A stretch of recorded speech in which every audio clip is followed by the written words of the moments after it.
ಇಂದೇ ಡೌನ್ಲೋಡ್ ಮಾಡಿ ಮತ್ತು ನಿಮ್ಮ ನೆಚ್ಚಿನ ಶೋಗಳನ್ನ ಆನಂದಿಸಿ. ಈಗ ಹೇಗಿದ್ದೀರಿ? ಆಯಾಸ ಕಮ್ಮಿ ಆಗಿದೆ, ಮೈಯೆಲ್ಲ ಹಗುರವಾಗಿದೆ. ಅರ್ಧರಾತ್ರಿ ನಂತರ ಕಣ್ತುಂಬ ನಿದ್ದೆ ಬಂತು. ಈಗ ವಿಷ ಸಂಪೂರ್ಣವಾಗಿ ಇಳಿದಿದೆ. ಮೈಚರ್ಮ ಸಹಜ ಬಣ್ಣಕ್ಕೆ ತಿರುಗಿದೆ. ಕಣ್ಣ ಸುತ್ತಲೂ ಕಂದುಗಟ್ಟಿದ ಬಣ್ಣ ತಿಳಿಯಾಗಿದೆ.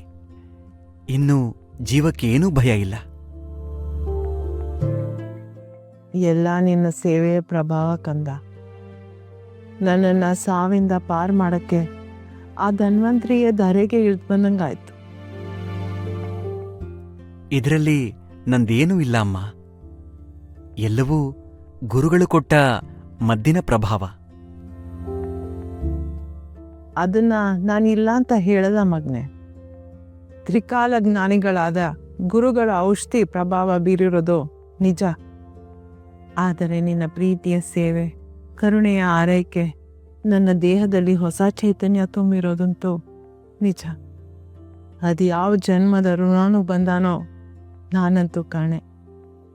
ಮಕ್ಕಳಿಲ್ಲದ ನನಗೆ ಹೆತ್ತ ಮಗನನ್ನೇ ನೋಡಿದಷ್ಟು ಆನಂದ ಆಗ್ತಾ ಇದೆ. ನಿನ್ನ ಋಣ ಈ ಜನ್ಮದಲ್ಲಿ ಮರೆಯೋದಿಲ್ಲಪ್ಪ.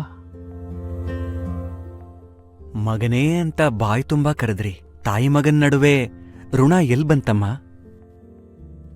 ನಿಮ್ಮ ಸೇವೆ ಮಾಡೋ ಅದೃಷ್ಟ ಸಿಕ್ಕಿದ್ದು ನಮ್ಮ ಭಾಗ್ಯ.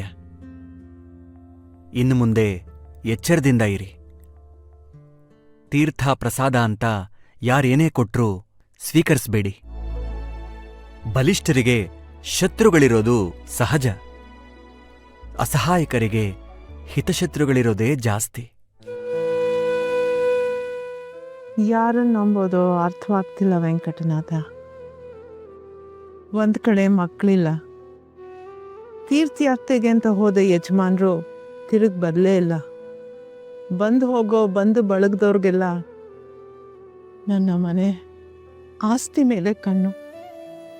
ಕಾಯಲು ಆಗದೆ ಸಾಯಲು ಆಗದೆ ಕಂಗಾಲಾಗ್ಬಿಟ್ಟಿದ್ದೀನಿ. ಚಿಂತಿಸಬೇಡಿ ಸತ್ಯವತಿಯಮ್ಮ. ಕಾಲ ಬಂದಾಗ ತಾನಾಗೇ ಎಲ್ಲ ಇತ್ಯರ್ಥವಾಗುತ್ತೆ. ನಿಮಗೆ ಕಷ್ಟ ಆದಾಗ ನನ್ನನ್ನ ನೆನಪು ಮಾಡ್ಕೊಳ್ಳಿ. ಎಲ್ಲಿದ್ರೂ ಬಂದು ಹೋಗ್ತೀನಿ. ಈಗ ನಾನು ಹೊರಡೋದಕ್ಕೆ ಅಪ್ಪಣೆ ಕೊಡ್ತೀರಾ? ಹಾಗೆ ಆಗ್ಲಪ್ಪ. ಗುರುಗಳಿಗೆ ನನ್ನ ಸಾಷ್ಟಾಂಗ ನಮಸ್ಕಾರಗಳನ್ನ ತಿಳಿಸಿ. ಅವ್ರ ಕರುಣೆಯಿಂದ ನಾನಿವತ್ತು ಜೀವಂತವಾಗಿದ್ದೇನೆ. ಹಾಗೆ ನಿನ್ನ ಸೇವೆ ನಾನು ನಿನ್ನ ಸತ್ಕರಿಸಲೇಬೇಕು. ಅಮ್ಮ, ನಿಧಾನ. ನಿಮ್ಮ ಪ್ರೀತಿಯ ಮುಂದೆ ನನಗೆ ಯಾವ ಸತ್ಕಾರವೂ ಬೇಡ. ನೀವು ವಿಶ್ರಾಂತಿ ತಗೊಳ್ಳಿ, ಚೆನ್ನಾಗಿ ನಿದ್ದೆ ಮಾಡಿ. ನೀವು ಗುಣವಾದ್ರಿ ಅನ್ನೋ ಸಂತೋಷವೇ ನನಗೆ ಸತ್ಕಾರ. ದೇವರ ಕೃಪೆ ಇದ್ರೆ ಮತ್ತೆ ಸಂಧಿಸೋಣ.